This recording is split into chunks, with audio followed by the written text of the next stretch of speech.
अऊज़ु बिल्लाहि मिनश्शैतानिर्रजीम। बिस्मिल्लाहिर्रहमानिर्रहीम। अलम तरा कैफ़ फ़अल रब्बुक बिअस्हाबिल फ़ील अलम यजअल कैदहुम फ़ी तज़लील व अरसल अलैहिम तयरन अबाबील तरमीहिम बिहिजारतिम मिन सिज्जील फ़जअलहुम कअस्फ़िम मअकूल। सदक़ल्लाहुल अज़ीम। मुहतरम हज़रात, सामईन किराम, हाज़िरीन मस्जिद, अज़ीज़ों और बुज़ुर्गों, ये कुरान मुक़द्दस के 30वें पारे की मशहूर सूरत सूरतुल फ़ील की पाकीज़ा नूरानी मुबारक बाज़मत मुतहर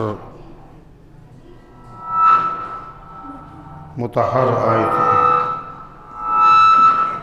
दुआ कीजिए रब्बुल इज़्ज़ति वल जलाल तिलावत करदा मुबारक आयात की रोशनी में सही और सच्ची बात अर्ज़ करने की तौफ़ीक़ नसीब फ़रमाए और हम सब को अमल करने की तौफ़ीक़ अता फ़रमाए। इस सूरत का नाम सूरतुल फ़ील है और फ़ील के माने हाथी के हैं। इसमें तज़किरा है अस्हाबुल फ़ील का, हाथी वालों का। इस मुनासिबत से इस सूरत का नाम है सूरतुल फ़ील। और कुरान पाक की ये सूरत क़िसार मुफ़स्सल में से है। ज़्यादातर मग़रिब की नमाज में इसकी तिलावत की जाती है और ये सूरे तरावीह की एक सूरत है, यानी जब कुरान मुकम्मल हो जाता है तरावीह की नमाज में, उसके बाद तरावीह तो ख़त्म होती नहीं, इसलिए कि तरावीह की नमाज ये सुन्नत है और तरावीह की नमाज में पूरा कुरान पाक सुनना एक अलग सुन्नत है। एक अलग सुन्नत है। जब कुरान तरावी की नमाज में मुकम्मल हो जाता है तो एक सुन्नत अदा होती है, लेकिन दूसरी सुन्नत बाकी रहती है और वो क्या है? नमाज तरावीह। नमाज तरावीह का आगाज़ होता है रमज़ान के चाँद देखने से और उसका इख्तिताम होता है ईद का चाँद नज़र आने से। तो तरावी की नमाज सुन्नत है पूरे रमज़ान के महीने में और नमाज तरावी में एक कुरान पाक को सुनना और सुनाना ये कराहिदा सुन्नत है। तो जब कुरान पाक मुकम्मल हो जाता है तो तरावी की नमाज में आम तौर पर जो सूरतें पढ़ी जाती हैं वो सूरह अलम तर कैफ से लेकर वन्नास तक की सूरतें हैं। ये 10 सूरतें हैं और चूँकि इनको बार बार पढ़ा जाता है इसलिए सुनने वालों को ये याद भी हो जाती है।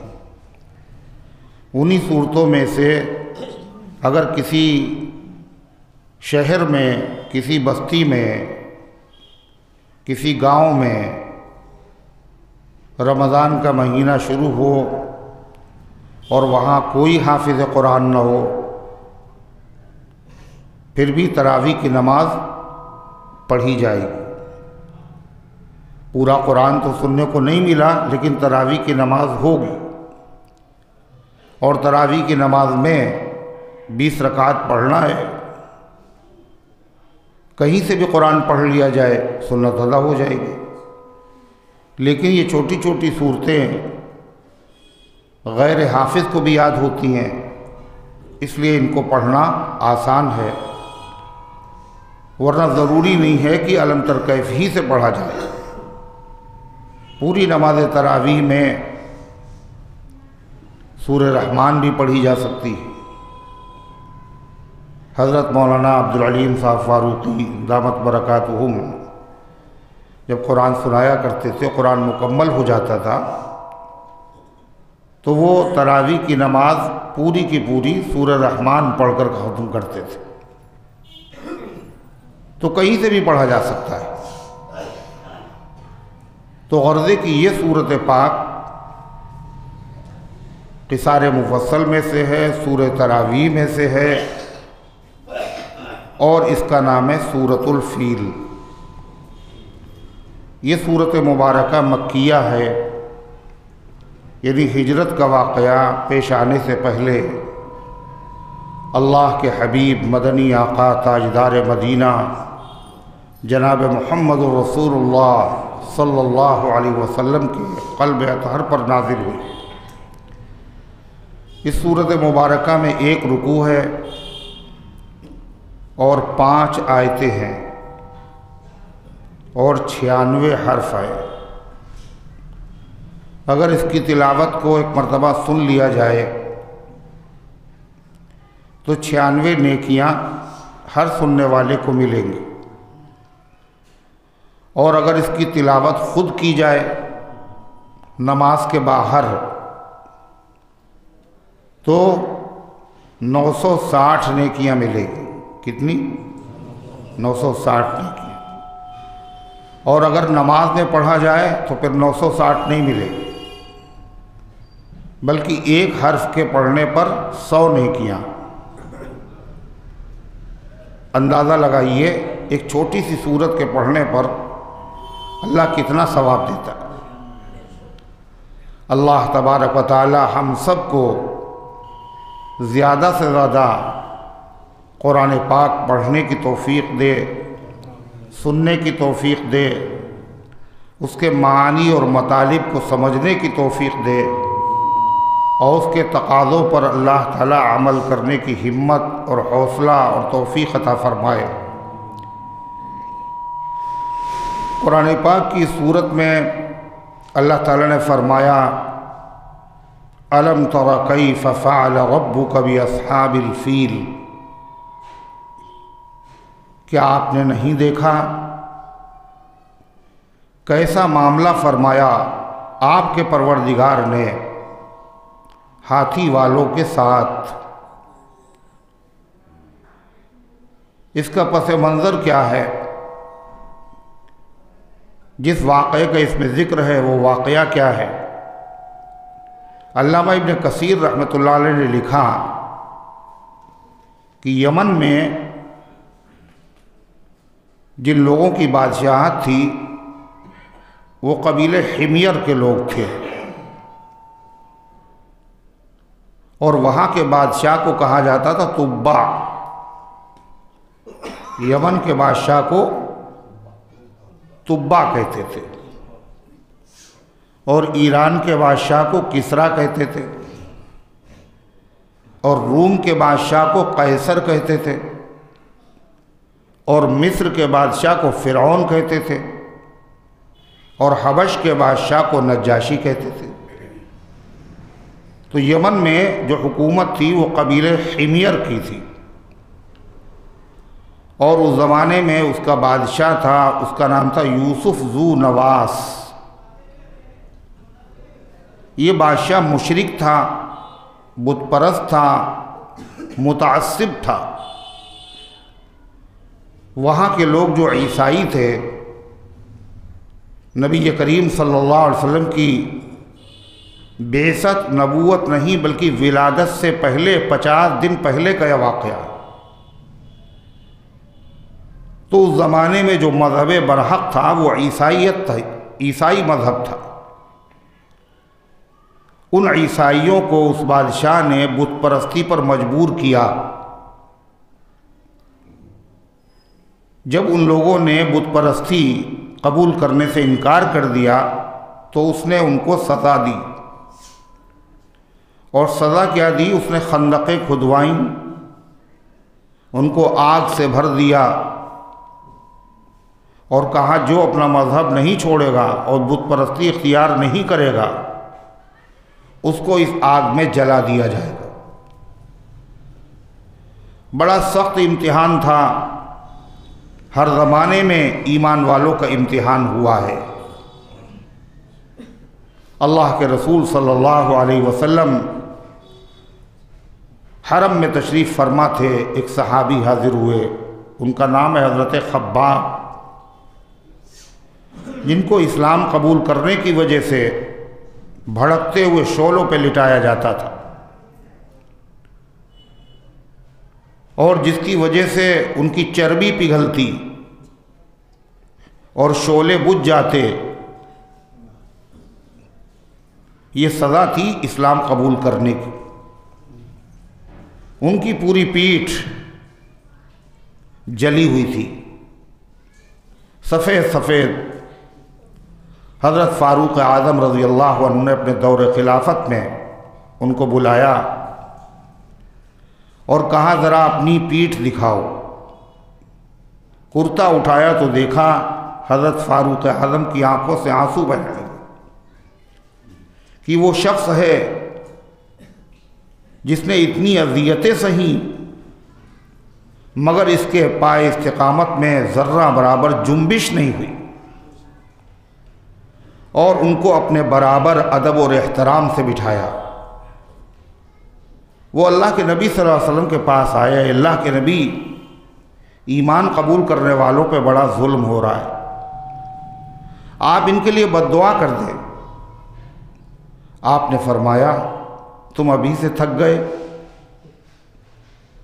तुम अभी से थक गए, तुम्हें नहीं मालूम तुमसे पहले पैगंबरों की उम्मतियों के साथ ईमान कबूल करने के नतीजे में कैसा कैसा सलूक किया गया। बाज़ लोगों को ज़मीन में आधा आधा गाड़ दिया गया और उनके सर के ऊपर आरा रख करके उनके दो टुकड़े कर दिए गए, मगर उन्होंने अपने दीन को नहीं छोड़ा। बाज़ के जिस्म पर लोहे की कंघियाँ की गईं और उन कंघियों की वजह से उनकी खाल उधड़ गई, उनका खून बहने लगा, मगर फिर भी उन्होंने इस्लाम से तौबा नहीं की, दीन को नहीं छोड़ा। ये अल्लाह की तरफ से इम्तिहान है। ये इम्तिहान हर दौर में होता रहा। जिस ज़माने में जो मज़हब है हक़ था, उस मज़हब हक़ वालों का इम्तिहान हुआ। उस हिमयर के बादशाह ने, ज़ूनवास ने उन ईसाइयों का इम्तिहान लिया कि अगर बुत परस्ती नहीं करोगे तो हम तुम्हें जला देंगे। एक दो नहीं, 20,000 ईमान वालों और ईमान वालियों को उसने उन खंदकों के अंदर जला दिया। कितने? 20,000। और उन सब ने जलना गवारा किया, मगर अपना दीन छोड़ना गवारा न किया। एक औरत अपने बच्चे को गोद में लिए हुए ईमान वाली, माँ को अपने बच्चे से बड़ी मोहब्बत होती है। वो तो छलांग लगाने के लिए तैयार है, मगर गोद में दूध पीता हुआ बच्चा है। बच्चे की वजह से उसके दिल के अंदर थोड़ा सा तज़ब्ज़ुब पैदा हुआ, तो दूध पीता हुआ बच्चा बोला, इस या उम्मा इसबिरी अलल हक़, है अम्मी जान आप सब्र कीजिए, आप दीन हक़ पर हैं। ये कहा और माँ ने अपने बच्चे के साथ उस आग में छलांग लगा दी। 20,000 लोगों को उसने जलाया। इस वाक़े का तज़किरा कुरान पाक के इसी पारे में वस्समाई ज़ातिल बुरूज में है। क़ुतिल अस्हाबुल उख़दूद, कत्ल कर दिए गए खंदकों वाले। ये खंदकों वाले वही थे जो खंदक के किनारे बैठे हुए ईमान वालों के जलने का मज़ा देख रहे थे। इज़हुम क़ुऊद अला मा यफ़अलून बिल मुमिनीन शुहूद, जो खंदकों के इर्द गिर्द बैठे हुए थे और ईमान वालों के साथ जो जुल्म हो रहा था अपनी आंखों से देख रहे थे। उन 20,000 में से एक आदमी जिंदा सलामत बचा और बड़ी तेज़ी के साथ घोड़े पर बैठकर रूम पहुंच गया, रूम के बादशाह कैसर के पास, और वो ईसाई बादशाह था। उससे जाके पूरी रुदात सुनाई कि हिमयर के बादशाह ने बुत परस्ती पर मजबूर किया और इतने ईमान वालों को जला डाला और बाइबिल को भी जला डाला, यानी इंजील को, और ये जली हुई इंजील है। उस बादशाह को गुस्सा आया और उसने बदला लेने के लिए अपने मातहत हबश के बादशाह नज्जाशी को ख़त लिखा कि जालिम बादशाह से मुकाबला किया जाए और उसने ईमान वालों पर जुल्म किया है, उसका इंतकाम लिया जाए। हबश चूँकि वहाँ से करीब था यमन से, तो हबश के बादशाह ने एक बड़ा लश्कर भेजा और उसके 2 सरदार थे, 2 कमांडर थे। एक का नाम था अबरहा और एक का नाम था अरबात। ये दोनों लश्कर बड़ी तेज़ी के साथ पहुँचे और वहाँ की ईंट से ईंट बजा दी। बादशाह ज़ूनवास जान बचा के भागा और दरिया में डूब करके मर गया। अब यमन में ईसाइयों का कब्ज़ा हो गया, पहले मुशरिकों का था, अब ईसाइयों का कब्ज़ा है। और 2 आदमी वहाँ हैं, एक अबरहा और एक अरबात। अब उन दोनों में आपस में मुकाबला हुआ कि हम बादशाह रहेंगे, वो कहते हम रहेंगे। दोनों तरफ फौजें थीं, दोनों ने आपस में कहा फौजियों का खून होगा, ये अच्छी बात नहीं है, हम ही दोनों लोग आपस में मुकाबला कर लें, जो गालिब हो वही बादशाह। तो अरबात ने अबरहा के सर पर ऐसा हमला किया जिससे उसकी नाक कट गई और होठ कट गया। अरबी में ऐसे आदमी को जिसकी नाक कट जाए, होठ कट जाए, उसको अशरम कहते हैं, अशरम। इसलिए उसको कहा जाता अबरहतुल अशरम। फिर अबरहा के गुलाम ने अरबात पे हमला किया और उसे कत्ल कर दिया। अब अबरहा सिर्फ जिंदा रहा और सही हो गया, सेहतमंद हो गया। अब वो वहाँ हुकूमत करने लगा, मगर ये ईसाई था और कट्टर ईसाई था, मुतअस्सिब ईसाई था। इसने देखा कि यमन के लोग जब हज का मौसम आता है तो सफ़ेद सफ़ेद कपड़े पहन लेते हैं बग़ैर सिले हुए, जिसको एहराम कहा जाता है, और कुर्बानी के जानवर, नज़र नियाज का सामान लेकर के सफ़र करते हैं। उसने पूछा कहाँ जाते हैं?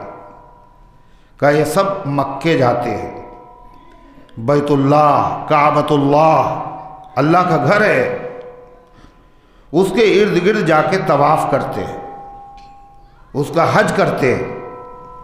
अगरचे वो लोग मुशरिक थे मगर उनके दिल में अल्लाह के घर की अज़मत थी, वो तवाफ़ भी करते थे और वो खाने काबा का पर्दा पकड़ कर रो रो कर दुआएं भी करते थे। कहते थे लब्बैक ग़ुफ़रानका ग़ुफ़रानका, मैं हाजिर हूँ, मुझे माफ़ कर दे, ऐ अल्लाह मुझे माफ़ कर दे। कुरान करीम में अल्लाह ताला ने एक सवाल का जवाब दिया कि वो इतने जालिम थे, ईमान वालों पर जुल्म करते थे, अल्लाह के महबूब को सताते थे, उसके बावजूद अल्लाह का अज़ाब उन पर क्यों नहीं आया? अबू जहल, अबू लहब उतबा, शैबा, वलीद इब्न मुगीरा गर्दन में चादर के फंदे लगाए, आपके मुबारक रास्ते में कांटे बिछाए, आप सल्लल्लाहु अलैहि वसल्लम की सजदे की हालत में गर्दन मुबारक पर गलादत से भरी हुई ओझड़ी रख दी। बिलाल के साथ क्या किया, सुमैया के साथ क्या किया, ये सब अल्लाह के मकबूल बंदे। और हदीस में आता है, ये हदीस कुदसी है। हदीस कुदसी उस हदीस को कहते हैं जिसमें अल्लाह के नबी ये कहते हैं कि अल्लाह ये कहता है। अगर सहाबी ये कहें कि अल्लाह के नबी ये कहते हैं, वो हदीस होती है। और अल्लाह के नबी ये कहे अल्लाह ये फरमाता है, तो वो हदीस कुदसी होती है। तो ये हदीस कुदसी है। मन आदा ली वलियन फ़क़द आज़नतुहु बिल हर्ब। अल्लाह कहता है जिसने मेरे वली को सताया, मैंने उससे जंग का ऐलान कर दिया। किसको सताया? वली को। शेख अब्दुल कादिर जीलानी, निज़ामुद्दीन औलिया अलैहि रहमा, जुनैद बगदादी, बायज़ीद बुस्तामी, इमाम अहले सुन्नत, अल्लाह ताला के बहुत मकबूल बंदे हैं। सबके साथ ये वाक़या पेश आया। जिसने उनके साथ जुल्म व सितम का मामला किया, अल्लाह ताला ने उससे इंतकाम ले लिया। हज़रत इमाम अहले सुन्नत रहमतुल्लाह अलैह ने जब लखनऊ में काम शुरू किया, दुश्मनाने सहाबा के ख़िलाफ़, यहाँ तो हुकूमत थी उनकी, अंग्रेज़ों का ज़माना, हुकूमत के करीब वो लोग, एक आदमी साथ में साथ देने वाला नहीं।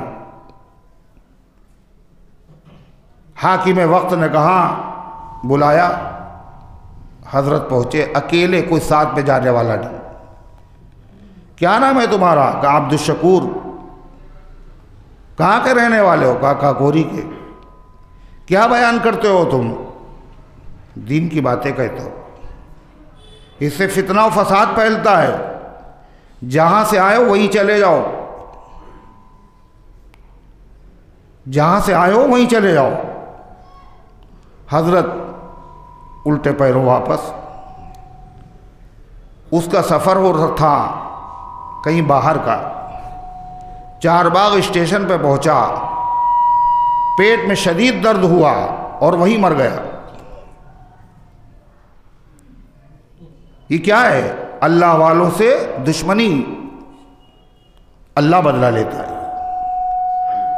इमाम अबू हनीफा रहमतुल्लाह अलैह के साथ जिसने दुश्मनी की और मजाक किया, इमाम साहब आगे बढ़े और धम से आवाज़ आई, क्या हुआ? ये देखा तो वही आदमी तड़प रहा है और मर गया। कहा अबू हनीफा के सब्र ने इसको मार डाला। एक बुजुर्ग चले जा रहे थे, एक आदमी ने उनको बहुत ख़तरनाक जुमला कहा, उनकी शान में बेअदबी की। तो उन्होंने अपने साथी से कहा कि इससे बदला ले लो। उसके साथी ने देर की, इतनी देर में वो तड़ से ख़त्म हो गया। कहा मैंने इसलिए कहा था बदला ले लो, अगर तुम बदला ले लेते तो अल्लाह उससे बदला न लेता। जब तुमने बदला नहीं लिया तो फिर अल्लाह ने बदला ले लिया। कहते हैं कि हाथी अपने, उसके साथ अगर कोई आदमी छेड़छाड़ करे तो उसको तरा दे देता है, मगर उसके बच्चे के साथ अगर कोई छेड़छाड़ करे तो हाथी उसको जिंदा नहीं रखता। ये मखलूक का मामला है। अल्लाह के नेक बंदों के साथ जब कोई आदमी गुस्ताखी का मामला करता है तो रब्बुल इज़्ज़ति वल जलाल उससे इंतकाम लेता है। ये अल्लाह की सुन्नत है, ये अल्लाह का दस्तूर है। वलन तजिद लिसुन्नतिल्लाहि तब्दीला, और अल्लाह की सुन्नत बदलती नहीं, अल्लाह का दस्तूर बदलता नहीं। इब्न ज़ग़ब, शेख इब्न ज़ग़ब यमनी रहमतुल्लाह अलैह एक बुज़ुर्ग थे। वो मस्जिद नबवी में नबी करीम सल्लल्लाहु अलैहि वसल्लम के रोज़े पे हाज़िर हुए और कहा, सलाम पढ़ा उन्होंने, और उसके बाद फिर सिद्दीक़ अकबर की जाली के पास वहाँ सलाम पढ़ा, फिर फारूक आज़म की जाली के पास सलाम पढ़ा। तो एक शख्स ने उनसे कहा कि आपकी दावत है। वो अल्लाह वाले आदमी, उन्होंने दावत कबूल कर ली। जब वो घर पे गए उस आदमी के, और जैसे दाखिल हुए तो उसने अपने दो गुलामों की तरफ इशारा किया। वो हबशी थे, काले। उस अल्लाह वाले के लिपट गए और उस जालिम ने उनकी ज़बान काट ली और कहा, वो अबू बकर उमर जिनकी तुम तारीफ़ कर रहे थे, उनके पास ले जाओ, वो इसको जोड़ देंगे। शेख वहाँ से आए रोज़े अक़दस के पास और रोते रहे। ख्वाब में उन्होंने देखा नबी करीम सल्लल्लाहु अलैहि वसल्लम तशरीफ़ लाए और आपने कहा कि वो ज़बान कहाँ है तुम्हारी, और अपने मुबारक हाथ में वो ज़बान ली और कहा, मुंह खोलो, और आपने मुंह में वो ज़बान रख दी। बिल्कुल ज़बान सही हो गई। ये अल्लाह वाले लोग हैं। आइंदा साल फिर हज में आए, क्या इसका इलाज करने वाला कोई नहीं है? सब चले गए हैं क्या? ज़करिया कहाँ हैं?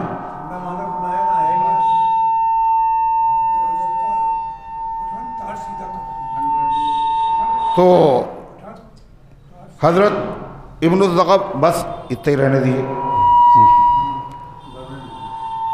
अल्लामा इब्न ज़ग़ब यमनी रहमतुल्लाह अलैह आइंदा साल फिर आए हज करने के लिए और फिर रोज़ा अक़दस पे हाज़िर हुए और सलाम पढ़ा। फिर एक शख्स ने दावत की, कहा, हज़रत आपकी दावत कबूल करना सुन्नत है।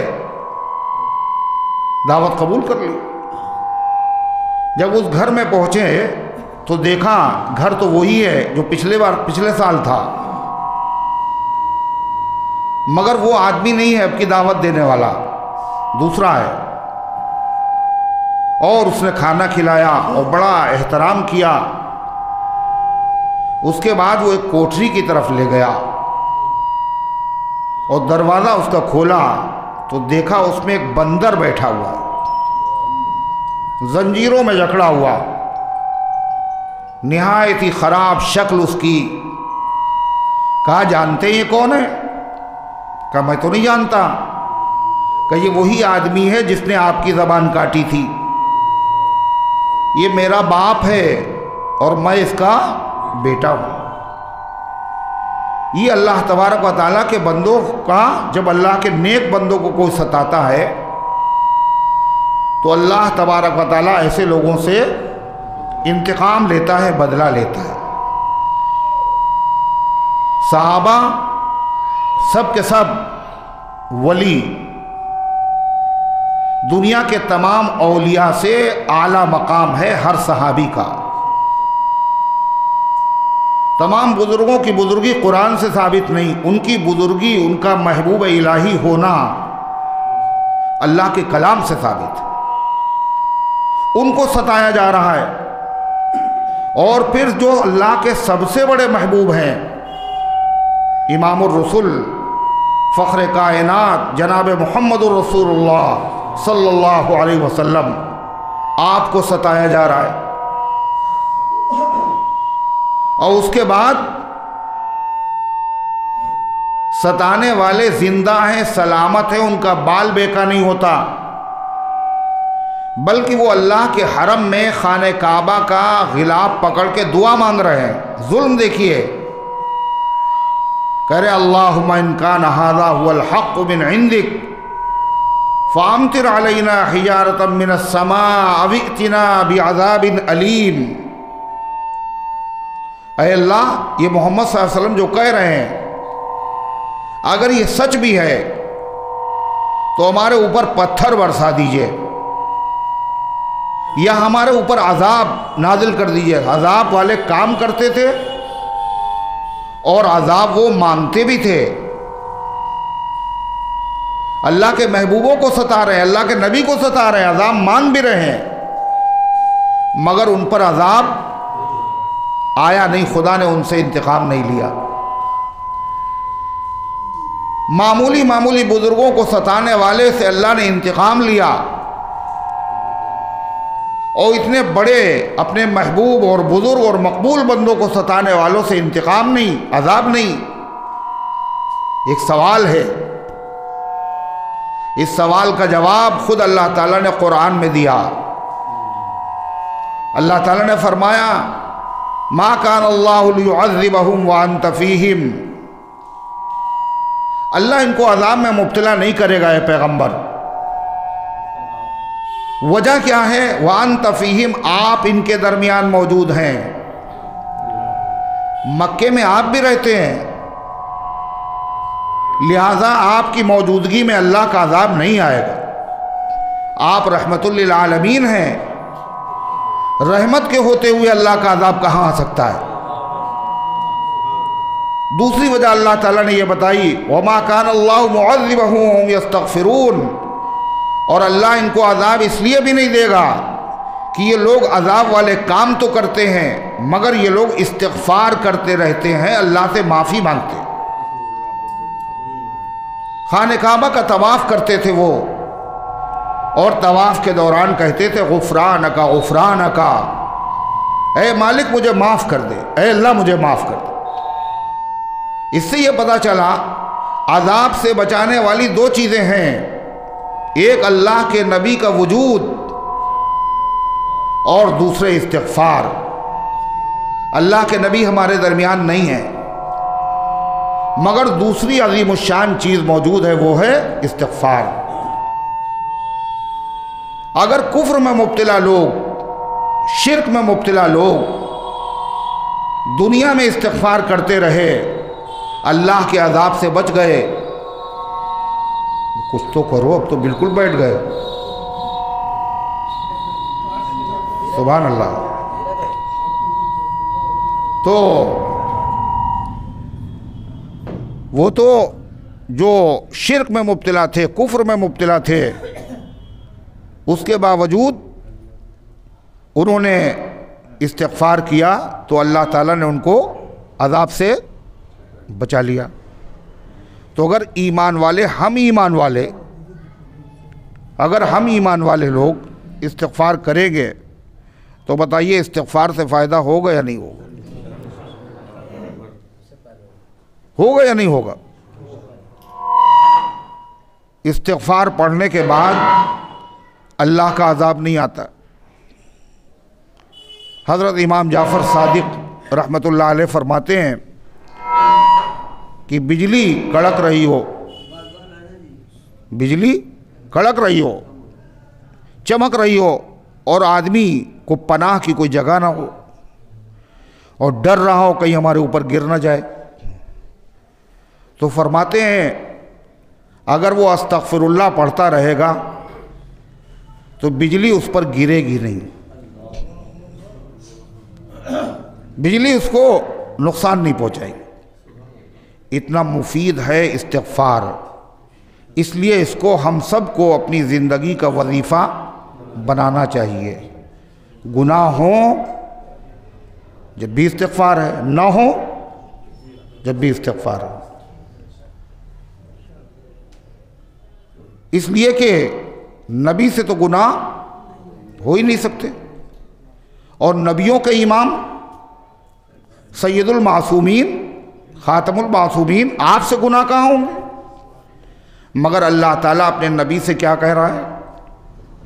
इज़ा जाअ नस्रुल्लाहि वल फ़त्ह व रअयतन्नास यदख़ुलून फ़ी दीनिल्लाहि अफ़वाजा फ़सब्बिह बिहम्दि रब्बिका वस्तग़फ़िरहु इन्नहु कान तव्वाबा।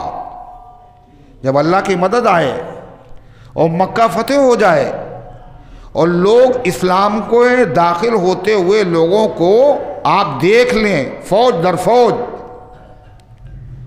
तो अल्लाह से मुलाकात की तैयारी कीजिए। कैसे तैयारी करें? फसब्बिह, सुबहान अल्लाह पढ़िए, बिहम्दि रब्बिका, अपने रब की हम्द बयान कीजिए, अल्हम्दुलिल्लाह कहिए, वस्तगफिरहु, और अल्लाह ताला से इस्तिग़फ़ार कीजिए।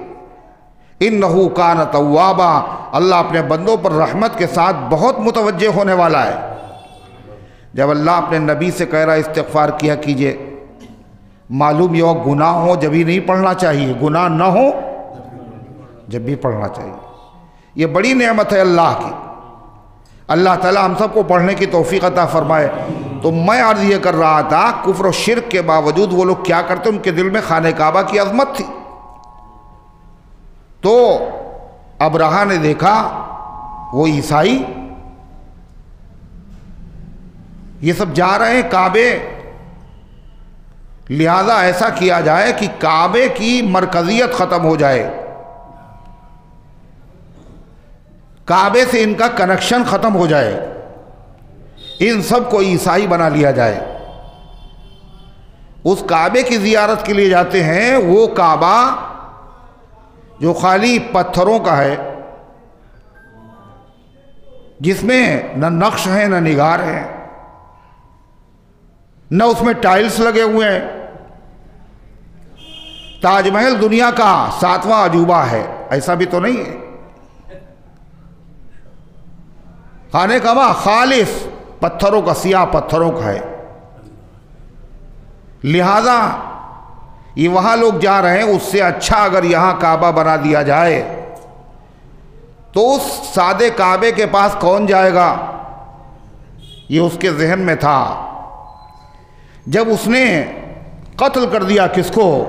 अबरहा ने अरबाद को कत्ल कर दिया, तो नजाशी बादशाह बहुत नाराज़ हुआ और उसने कहा हम तुम्हारी हुकूमत को पैरों से रौंद डालेंगे और तुम्हारे सर के बाल काट लेंगे।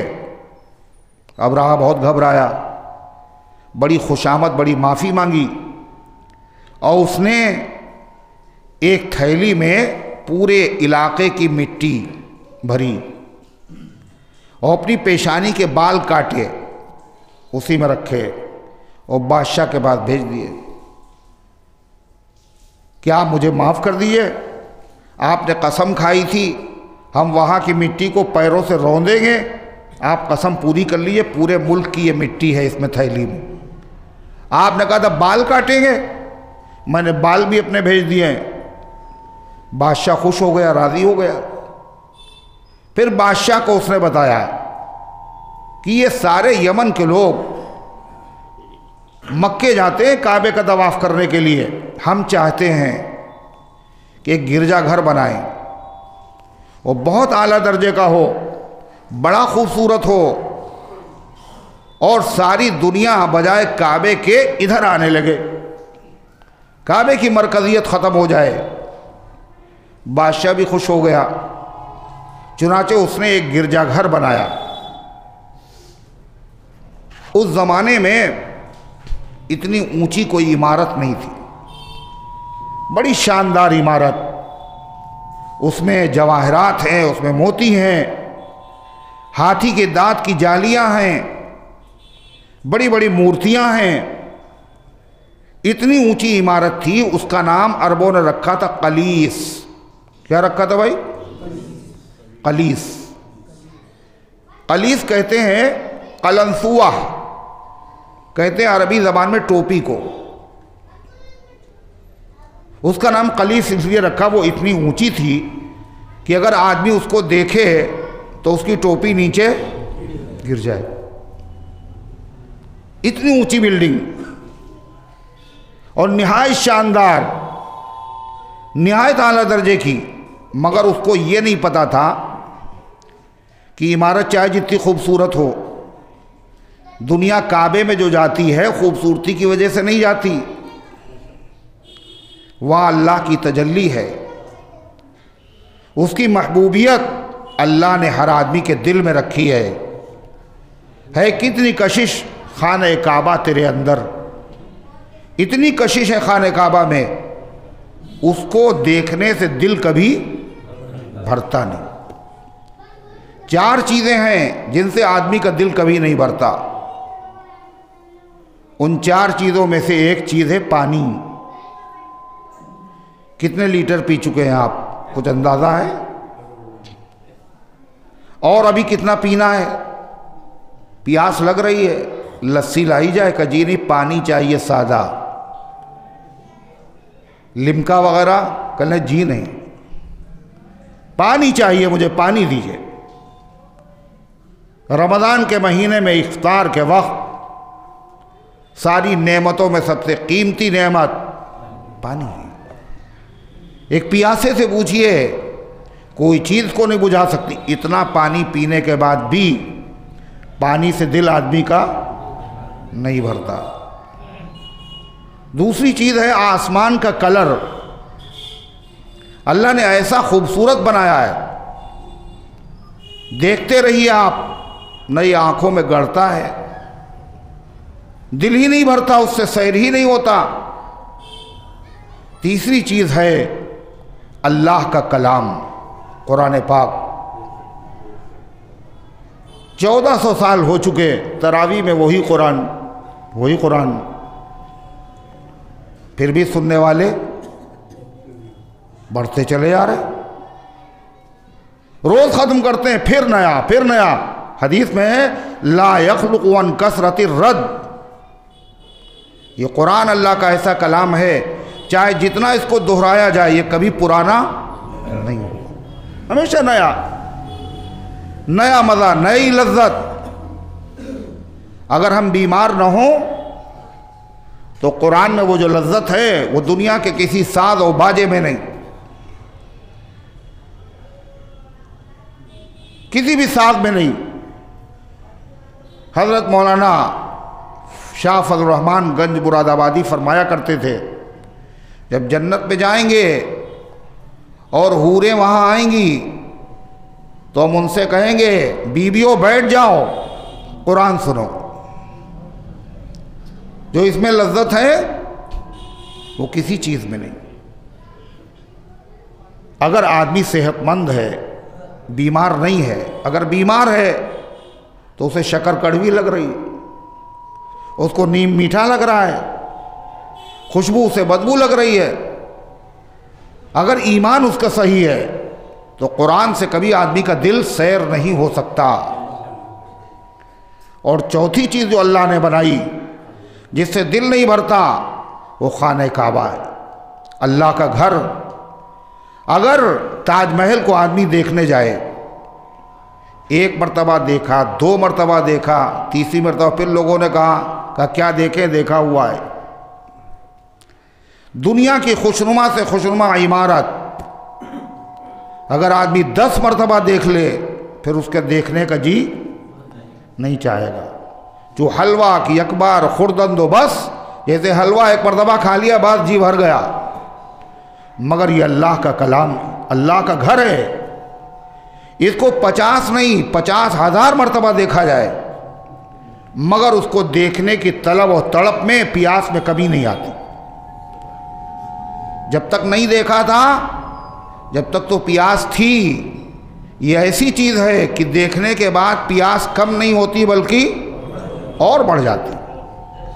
हम तो समझ रहे थे मिलेगा सुकून दिल, और दर्द और बढ़ गया है तुझे देखने के बाद।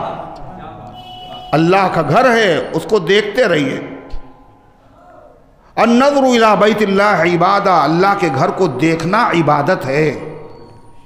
नफल नहीं पढ़ सकते, सजदा नहीं कर सकते, क्या खाली बैठे रहो, बस देखते रहो। एक साहब ने पूछा, हज़रत शेखुल हदीस मौलाना ज़करिया साहब रहमतुल्लाह अलैह के खलीफा शेख यूसुफ रहमतुल्लाह अलैह से कि आप हर साल आते हैं यहाँ, आप चल भी नहीं पाते, आप इशारे से नमाज़ पढ़ते हैं। कहने पता है तुम्हें, बैटरी चार्ज करने आते हैं, बैटरी अपनी चार्ज करने आते। रूहानियत, एक कशिश, अल्लाह ने उसके अंदर रखी है। इन्ना अव्वल बैतिन वुज़िअ लिन्नास लल्लज़ी बिबक्कता, ये पहला घर है जो अल्लाह ताला की तरफ से लोगों की इबादत के लिए मुकर्रर किया गया है। अल्लाह सब का खालिक है, अल्लाह की हर दिल में मोहब्बत है, अल्लाह के घर से हर आदमी को मोहब्बत है। इस मोहब्बत को ख़रीदा नहीं जा सकता, इसको हसीन मनाजिर से कम नहीं किया जा सकता। उसने बनाई इमारत बड़ी ऊंची, बड़ी शानदार, और ऐलान कर दिया इस साल कोई हज करने मक्के नहीं जाएगा, काबे की ज़ियारत के लिए कोई नहीं जाएगा। वो अरब जैसे भी थे बुतों के पुजारी थे, मगर फिर भी दिल तो अल्लाह के कब्ज़े में है। उनको बड़ा गुस्सा आया कि ये काबे जाने पे पाबंदी लगा रहा है। कोई एक आदमी उस गिरजाघर को देखने नहीं गया। बात यहीं पे ख़त्म नहीं हुई, गुस्सा आया। एक अरब वहाँ पहुँच गया और उसने वहाँ मुलाजिमत इख्तियार कर ली, सफाई, झाड़ू देंगे।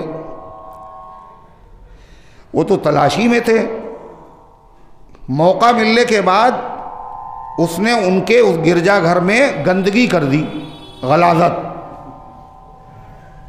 और उसके बाद भाग गया। अब तलाश हो रही, ये किसने किया, किसने किया। तहकीक की गई तो पता चला एक अरब था, कुरैशी था, मक्के का आदमी था। या वाकई ऐसा हुआ हो, और हो सकता है कि ना भी हुआ हो, इसलिए कि दुनिया का दस्तूर है। ये खाने काबा को ढाने का उसने एक नया बहाना तलाश किया, शोहरत दी इसको कि एक आदमी ने, एक अरब ने आकर हमारे गिरजाघर को गंदा कर दिया, लिहाजा हम इनके काबे की ईंट से ईंट बजा देंगे। ये दुनिया का दस्तूर है, आजकल भी यही होता है कि दहशतगर्दी दहशतगर्दी दहशतगर्दी। वहाँ कोई दहशतगर्दी नहीं, प्रोपेगेंडा इतना। इनके पास कैसे कीमियाई हथियार है, असलहे हैं, इराक के पास हैं, इतना हंगामा, इतना हंगामा, और बिलाखिर पूरी हुकूमत इराक की बर्बाद। पता क्या चला, कोई असलहे उनके पास नहीं थे। एक अरब ने इसमें गलाजत कर दी है। ये भी झूठा प्रोपेगेंडा हो, ताकि इसकी वजह से खाने काबा को गिराने का हमें बहाना मिल जाए। एक गुल और खिला। कुछ अरब के लोग तिजारत करने के लिए गए और वापस आए तो वहीं ठहरे, गिरजाघर के पास। अंधेरी रात थी, कुछ उनको पकाना था या कुछ उनको तलाश करना था। उन्होंने आग जलाई, और आग जो थी, हवा बड़ी तेज हो गई, और वो आग जाकर के उनके गिरजाघर में लग गई। तो सारे ज़रो जवाहरात उसके जल करके कोयला बन गए। सारी रौनक उसकी तहस नहस हो गई। अब करेला और नीम चढ़ा, और गुस्सा आया। उसने कसम खा ली कि हम मुसलमानों के काबे को बर्बाद करके रहेंगे, उसकी ईंट से ईंट बजा देंगे। और एक बहुत बड़ा लश्कर उसने तैयार किया, 60,000 का लश्कर। कितना? 60,000 का लश्कर। और साथ में उसके हाथी। जो नजाशी बादशाह था वो भी ईसाई था, तो उसने एक बड़ा हाथी भेजा। अजीब व गरीब कद्दो कामत का हाथी था, उसका नाम था महमूद। उसको भेजा। और हाथियों की फौज ले जाने का मकसद ये भी था, अरबों ने हाथी देखे नहीं हैं, वो दहशतज़दा हो जाएंगे। और खाने काबा के अंदर सुतून और पिलर हैं, पिलर, तो जंजीर उसमें बांधकर हाथियों की गर्दन में डाली जाएगी, इनको हका दिया जाएगा, पिलर गिरेंगे और काबे की इमारत धड़ाम से गिर जाएगी। ये प्रोग्राम था। जब वो लश्कर लेकर रवाना हुआ तो अरब लोगों में बड़ी बेचैनी हुई। यमन के लोगों में से एक साहब थे, उनका नाम था जू नफर। वो अपना कबीला लेके आए और कहा जो लेना हो ले लो, मगर खाने काबा को ना गिराओ। उसने कहा जी नहीं। मुकाबला किया, अबरहा ने उनको शिकस्त दे दी, उनको साथ में उसने गिरफ्तार करके आगे बढ़ गया। अल्लाह चाहता तो वही गालिब आ जाते, मगर अल्लाह को कुछ और दिखाना मंजूर था। और आगे बढ़ा वो अपना लश्कर लेकर कबीले खसाम में पहुंचा। वहां के जो सरदार थे उनका नाम था नुफैल इब्न हबीब। नुफैल इब्न हबीब वो आगे बढ़े अपने कबीले को लेकर कि मुकाबला करेंगे, जान दे देंगे, अल्लाह के घर पे आंच आने नहीं देंगे। मुकाबला हुआ, 60,000 का लश्कर और कहाँ अरबों का कबीला, उनको भी शिकस्त दे दी। और नुफैल को उसने, नुफैल इब्न हबीब को साथ में लिया और कत्ल करने का इरादा किया। मगर फिर ये सोचा मक्के का रास्ता ये बता देंगे, हमें तो पता नहीं, इनको साथ में रखो। अब वो लश्कर लेके रवाना हुआ। जब वो ताइफ पहुंचा, ताइफ, तो ताइफ के लोगों ने एक मंदिर अपना बनाया था, उसमें एक बुत था लात। तो ताइफ के लोगों ने सोचा हमारा बुत कहीं न गिरा दे इबादत खाना, इसलिए इससे दोस्ती कर लो। उन्होंने अबरहा से जाकर के खुशामद की और कहा कि हमारा इस घर को न छेड़िए, हम आपके दोस्त हैं, आपकी कदर करते हैं, आप काबे को ढाने जा रहे हैं, हम साथ में एक रास्ता बताने वाला आपको दे रहे हैं। अबू रुगाल नाम का एक आदमी साथ में कर दिया कि ये रास्ता बताएगा। एक मकाम है, उसका नाम है मकाम मगमस। मकाम मगमस। जब ये लश्कर वहां पहुंचा तो वो अबू रुगाल जो काबे को ढाने के लिए, ढाने वालों की मदद के लिए साथ में आया था, अल्लाह ने उससे बदला ले लिया, इंतकाम ले लिया और वो मर गया। मर गया वो। उसकी कब्र वहां बनाई गई और सारे लोग, सारे अरब उससे नफरत करते थे। किससे? अबू रुगाल से, कि ये खाने काबा को ढाने वालों को रास्ता बताने के लिए चला था। उसकी कब्र पर लोग पत्थर मारते थे और ताने देते थे, ये ताइफ के लोग वो हैं जिन्होंने अपना बुतखाना बचाने के लिए खाने काबा को ढाने वालों को साथ दिया था। मकाम मगमस पे पहुंचकर उसने वहां की चरागाह पे हमला किया और चरागाह में जो ऊंट थे उनको उसने अपने कब्जे में किया। और उन ऊंटों में नबी करीम सल्लल्लाहु अलैहि वसल्लम के दादा हज़रत अब्दुल मुत्तलिब के 200 ऊंट थे। फिर उसने अपना एक सफ़ीर भेजा मक्के वालों के पास, हनाता, कि मक्के वालों से कहो हमारा मुकाबला न करें, हम उनसे छेड़छाड़ नहीं करेंगे, हमारा मकसद सिर्फ काबे को गिराना है, वो सलामत रहेंगे। ये पैगाम किसको पहुंचाए? तो लोगों ने कहा मक्के के सरदार हज़रत अब्दुल मुत्तलिब हैं, इनसे बात करो। वो हज़रत अब्दुल मुत्तलिब के पास आया और कहा अबरहा ने कहा है आप लोगों से कुछ हमें लेना देना नहीं है, हम तो काबे को ढाने आए हैं, जो आदमी सामना नहीं करेगा हम कुछ नहीं करेंगे, काबे को ढा के चले जाएंगे। तो हज़रत अब्दुल मुत्तलिब ने कहा देखो काबा मेरा बनाया हुआ नहीं है, काबा अल्लाह का घर है, इसको इब्राहीम खलीलुल्लाह ने बनाया था, इसको कोई ढा नहीं सकता, जो ढाएगा वो बर्बाद हो जाएगा। मेरे ऊंट तुम्हारे पास है, मेरे ऊंट वापस कर दो। तो उस सफ़ीर ने कहा कि आप मेरे साथ चलिए और यही पैगाम अबरहा से बता दीजिए। हज़रत अब्दुल मुत्तलिब अबरहा से मिलने गए। अबरहा ने जो देखा अब्दुल मुत्तलिब को, तो वसीम भी थे और जसीम भी थे। क्या थे? वसीम और जसीम। जसीम के माने हैं बहुत भारी जिस्म वाला कद्दावर,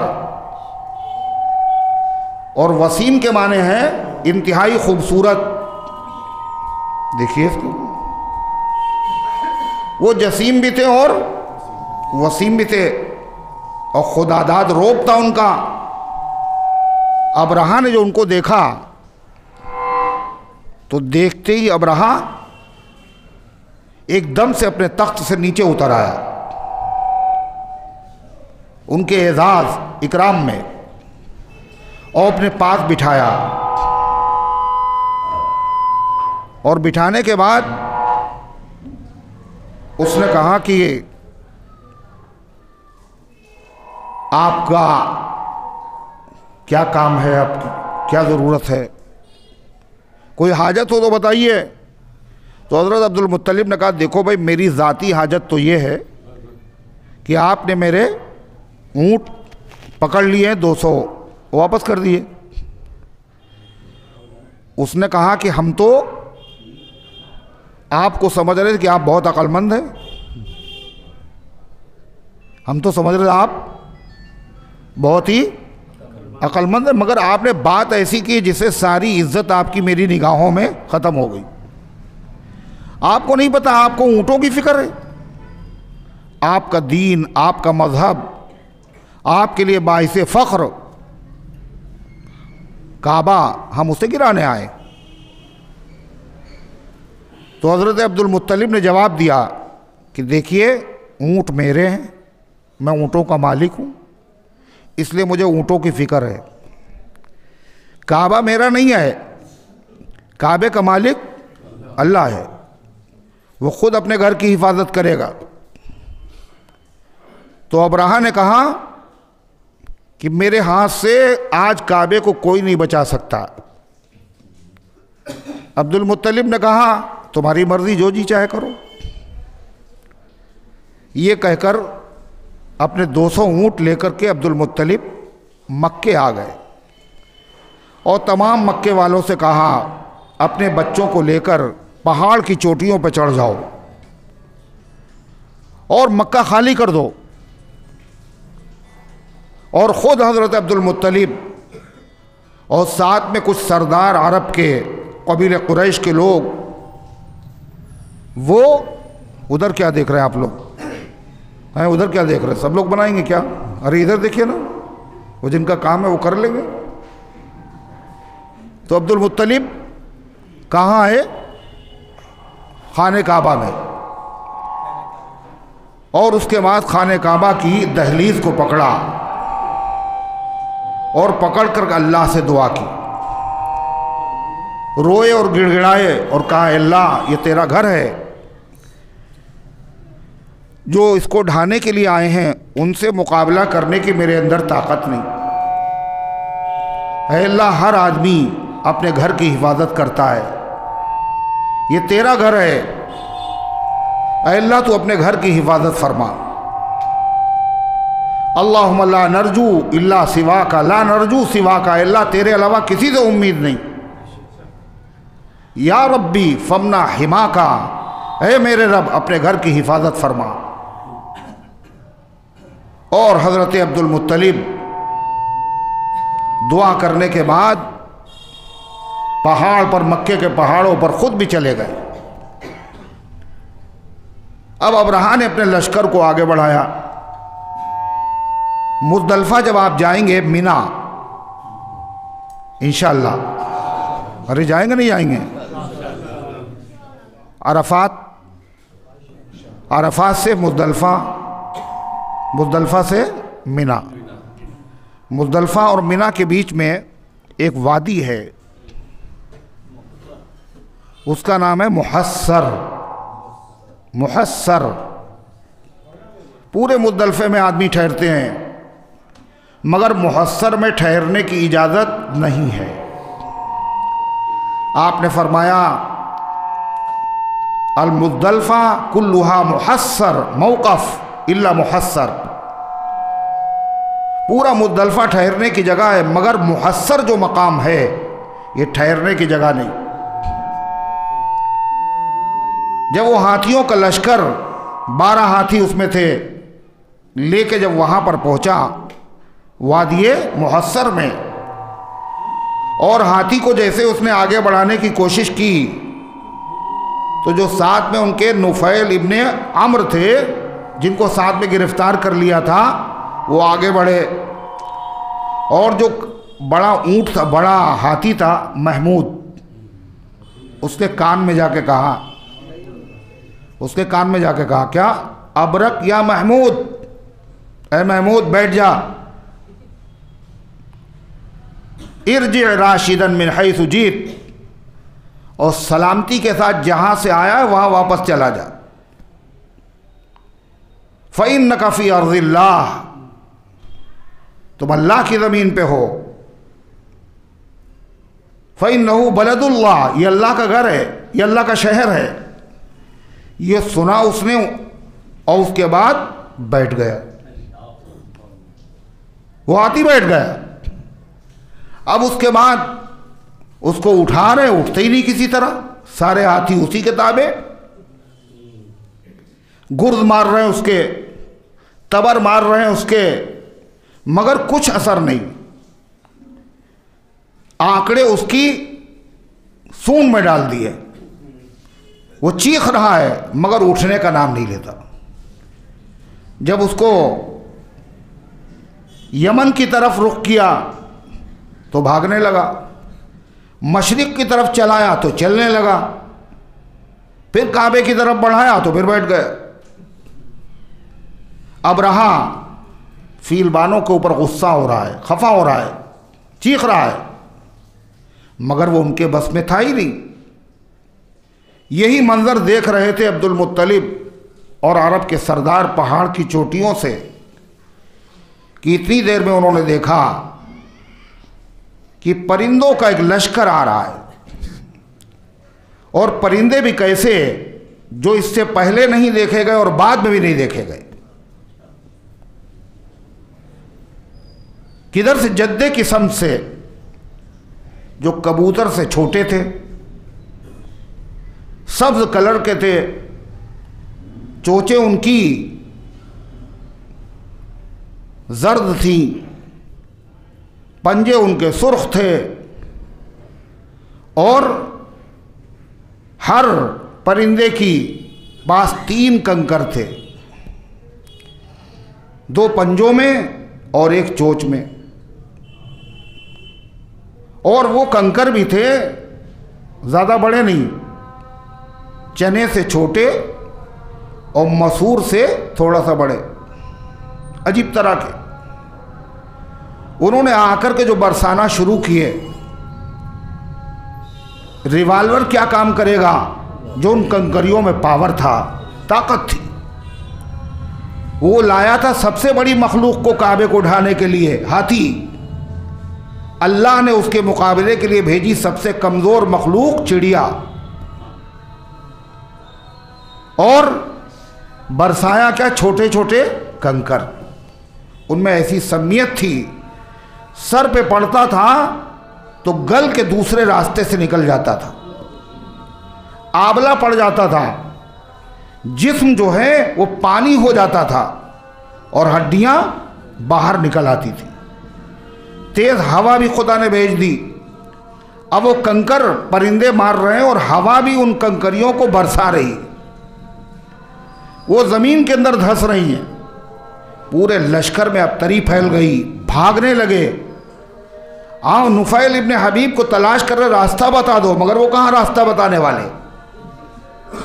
मार रहे हैं, भाग रहे हैं, और बिलाखिर वो लोग मरा गए। वहीं पे सब नहीं मरे, भागते हुए मरे, मगर अबरहा अभी भी नहीं मरा। उसके पत्थर पड़े, उसका जिस्म गल रहा है, उसकी उंगलियां गल रही, फिर बाजू गल रहे हैं, हाथ और पैर, जिस्म का रोया रोया गल गल के गिर रहा है। इस हालत में वो वहाँ पहुँचा शाह हबश के पास, जैसे जैसे चूज़ा, जैसे मुर्गी का बच्चा अंडे से निकलता है, जिस्म पर कुछ भी नहीं बची है। जब वहाँ पहुँचा और बताया पूरा लश्कर बर्बाद हो गया और जो है वो परिंदे आ गए और उन्होंने ऐसे, तो उसने कहा कैसे परिंदे? उसको हैरत हो रही। इतनी देर में अब्राहा ने देखा कि एक परिंदा वहाँ सर के ऊपर मंडला रखा, ऐसे थे। उसने एक जो उसके ऊपर कंकरी गिराई तो उसका पेट फटा और दिल फटा और सीना फटा और वहीं ख़त्म हो गई। इस तरह अल्लाह ताला ने उस पूरे लश्कर को बर्बाद और तबाह कर दिया और खाने काबा की अल्लाह ताला ने हिफाजत फरमाई। अल्लाह फरमाता है अल्लज़ी बिबक्का, पहला घर जिसको अल्लाह की इबादत के लिए बनाया गया वो कहाँ है? बक्के में है। मक्का नहीं, बक्का। एक है मक्का और एक है बक्का। मक्का कहते पूरे शहर को और बक्का कहते हैं जहाँ पे हरम है, जहाँ खाने काबा है। और बक्का के माने हैं कूट देना, कूट देना। ये अपने मुखालिफीन और खाने काबा के दुश्मनों की गर्दनों को कूट के रख देता है, इसलिए इसका नाम बक्का है। पूरा लश्कर बर्बाद हुआ और इसके 50 दिन के बाद, 55 दिन के बाद अल्लाह के पैगंबर दुनिया में तशरीफ़ लाए। अल्लाह बता रहा है ए मक्के वालों, ये अजीम वाक़या जो पेश आया और काबे की अल्लाह ने हिफाजत की, ये तुम्हारी वजह से नहीं की है। तुम्हारे अंदर वो नेकियां नहीं हैं, इसका सबब कुछ और है। नबी तो बाद में आया, मगर नबी की निशानियां अल्लाह ने पहले दुनिया में जाहिर कर दी। जैसे जब सूरज निकलता है तो सूरज तो बाद में निकलता है, लेकिन पहले उफुक में उजाला होता है, फिर उसके बाद सुर्खी आती है। ये सुर्खी ये बता रही कि सूरज निकलने वाला है। आखिरी पैगंबर जब दुनिया में आए तो आने से पहले बहुत सारे ऐसे निशानात ज़ाहिर हुए। उन निशानात में से एक निशान खाने काबा को तबाही से बचाना और अबरहा के लश्कर को बर्बाद करना था। इसमें तंबीह थी, जब खाने काबा को बर्बाद करने वालों को खौफ के इरादे से जो आए, खुदा ने उनको बर्बाद कर दिया। इस खाने काबा का जो मुतवल्ली आ रहा है और जो इसका वारिस आ रहा है, जो उसकी बेहुरमती करेगा वो भी सलामत नहीं रहेगा, उसका भी हश्र अच्छा नहीं होगा। ये मक्के वालों के लिए तंबीह है और उनके लिए एक पैगाम है। कुरान की सूरत में मज़ीद तफसीर इंशाअल्लाह आइंदा हफ्ते की जाएगी। अल्लाह इन गुज़ारिशात को कबूल फरमाए।